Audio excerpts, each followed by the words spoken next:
Good afternoon and welcome to this week's edition of Old Yorkshire Maps, Tips and Tricks. On this week's edition we are going to focus on the 1911 census.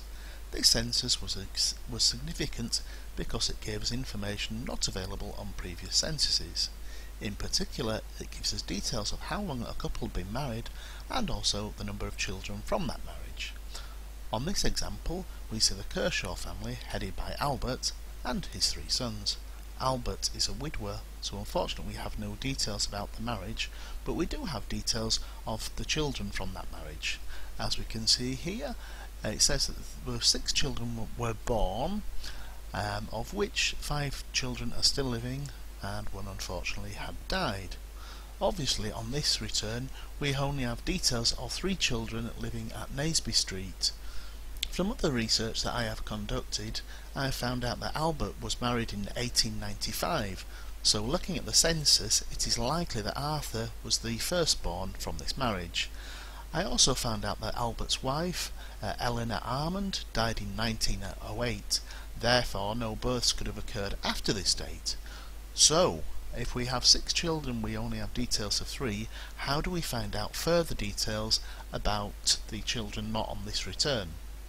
So to explore a little further we can go across to the GRO's website and onto the birth section. I've also taken the liberty of drawing up a quick spreadsheet here which will hopefully help us on our quest. As we can see, the marriage took place, I've put there in 1895, and we can search basically an entire 15-year period within just 3 searches by taking advantage of this little feature here, which lets us choose the year. So say if we search for 1897, if we put it 1 year either side, that will include this spell here, or if we include 2 years either side, that will give us all the way from 1895 through to 1899 all in one chunk. So as we say, since the marriage occurred in 1895, if we go through to 1897, then that will include 1895 all the way through to 1900, and 1899. And as we also saw on last week's episode, that we can also put in the mother's maiden name, which in this case we've said was Armand. So if we put in the family name as Kershaw, and we put in the mother's maiden name as Armand, we then put in, say, 1897, which will give us a 5-year block by searching the 2 years either side. And as we saw from last week's, we also have to put in the sex. So we shall put in, for a start off, male. So as we can see here, it's returned Arthur and Fred. John is from Keighley, so that isn't really one that we were looking for. So we can put there, say, Arthur for 1895, and 1897 we have Fred. So then if we leap on down, do 1902, which again will do the 5-year block. If we search 2 years either side, we shall stick with the exact same details, search again. So there we have Willie, 1902. So we shall fill him in there, and again do 1907, gives us the 2 years either side.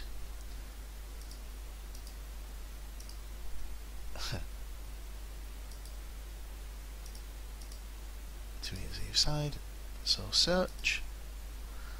Again we have Tom, who is registered in 1905, so we shall put on Tom. So we now have details of 4 of the 6 children. So obviously to do this process we need to repeat it, but this time for females. So if we put in 1897, again keeping it as 2 years either side,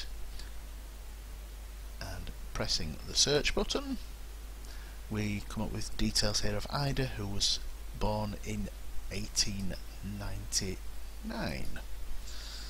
So put Ida.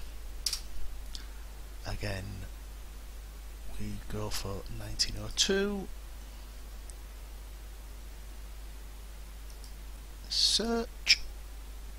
So in this period, 1900 through to 1904 inclusive, there were no females with a mother's mid name of Armand and the surname of Kershaw. So if we've got 5 of the 6 children, so obviously if we do one last search of 1907, we would expect to find one further result. So we click on search, and there we have it. So we have an Annie Kershaw who was born in 1907. So there we have, from the original census return of 1911, we have now found out all the details of the children who were born, and presumably one of which that had actually died, but that gives us quite a detailed and sort of quite a fast way of being able to just whiz through the census return. There we had it. That was the original that we started off with, and as we can see, there was the 6, 5 and 1, which we have now got on our spreadsheet, which gives us the full details here by just going through the GRO records, by manipulating the year, and also putting in the mother's maiden name. But like I said, this is the most efficient way that I found, at least, to look for people. So if you use the 2-year specification there, it'll give you the 2 years before and the 2 after, so effectively covering 5 years in just one search. I hope you've enjoyed this little presentation anyway and found it of some use. As ever, if you can leave us any feedback, any comments, any criticisms, I'm open to those. But like I say, I hope you found that useful, and I'd like to thank you for watching our presentation. Okay, see you again next week. Bye bye.